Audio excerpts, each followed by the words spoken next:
ప్రస్తుతం ఉద్యోగుల కనీస పెన్షన్ 7,500కు పెంచాలనే డిమాండ్‌పై పార్లమెంటు సమావేశాల్లో చర్చించాల్సిన ఆవశ్యకత ఉంది.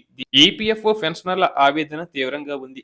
దేశ ప్రగతికి 30-40 సంవత్సరాల పాటు నిస్వార్థంగా సేవలు అందించిన ఉద్యోగుల పట్ల కేంద్ర ప్రభుత్వం మరియు ఈపీఎఫ్ఓ తీరుపై దేశవ్యాప్తంగా ఉన్న లక్షలాది మంది పెన్షనర్లు తీవ్ర అసంతృప్తితో ఉన్నారు. ఎమ్మెల్యేలు, ఎంపీలు ఒకసారి గెలిస్తే చాలు జీవితాంతం లక్షల్లో పెన్షన్లు, జీతాలు, ఇతర అలవెన్స్‌లు పొందుతున్నారు. బడాబాబులు మరియు కార్పొరేట్ సంస్థలకు ప్రభుత్వం లక్షల కోట్ల రూపాయలు రాయితీలు ఇస్తుంది. వేల ఎకరాల భూములను తక్కువ ధరలకు కట్టబెడుతుంది. ఇక జీవితం మొత్తం కష్టపడి పనిచేసిన ఈపీఎఫ్ఓ ఉద్యోగులకు మాత్రం కనీస పెన్షన్ కేవలం రూ. 1000 మాత్రమే ఇస్తున్నారు. నేటి పెరుగుతున్న ఖర్చులకు ఈ మొత్తం ఏమాత్రం సరిపోదు. ఇది ముమ్మాటికి అన్యాయమే. దాదాపు 237 సీబీటీ మీటింగులు జరిగినా కనీస పెన్షన్ పెంపు విషయంలో ఫలితం శూన్యం కావడం బాధాకరం. ఇక పెన్షనర్ల ప్రధాన డిమాండ్లు ఏంటంటే కనీస పెన్షన్ పెంపు ప్రస్తుతం ఉన్న రూ. 1000 నుంచి 6,000 నుంచి 10,000కి పెంచాలని వారు కోరుచున్నారు. అలాగే పెన్షన్‌కు డీర్నెస్ అలవెన్స్ డీఏను అనుసంధానించాలని వారు వాపోతున్నారు. ధరలు పెరిగినప్పుడల్లా ద్రవ్యోల్బణం ప్రకారం పెన్షన్ కూడా ఆటోమేటిక్‌గా పెరిగేలా చర్యలు చేపట్టాలి. పెన్షనర్లకు మరియు వారి జీవిత భాగస్వాములకు ఉచిత మరియు మెరుగైన వైద్య సౌకర్యాలు కల్పించాలి. కేంద్ర ప్రభుత్వ ఆరోగ్య పథకాలతో సమానంగా. అలాగే ఈపీఎఫ్ఓ ఉద్యోగుల భవిష్యత్తును నిర్ణయించే కీలక ఘట్టాలు ఇప్పుడు మన ముందే ఉన్నాయి.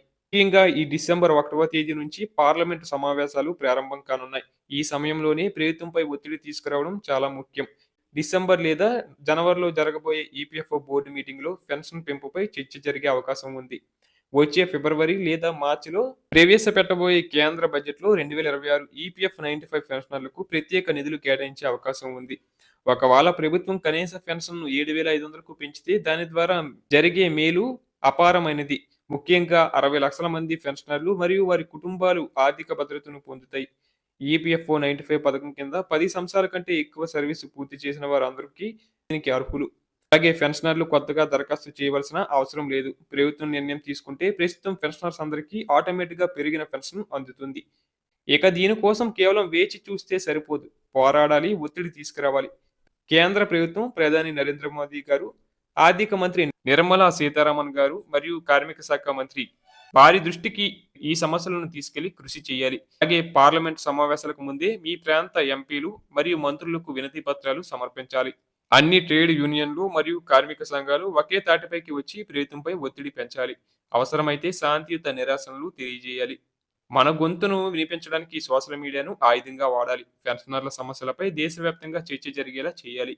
2025, 2026 ఆర్థిక సంవత్సరం ఈపీఎఫ్ఓ పెన్షనర్ల పాలిట ఒక వరంగా మారాలని 15 ఏళ్లుగా ఎదురుచూస్తున్న ఈ కలకు బడ్జెట్ లోపు పరిష్కారం లభిస్తుందని మనందరం కోరుకుందాం. వృద్ధాప్యంలో ఉన్నవారు గౌరవంగా ఆర్థిక భద్రతతో బ్రతకడానికి కనీస పెన్షన్ 7,500 ఇవ్వడం ప్రభుత్వ కనీస బాధ్యత.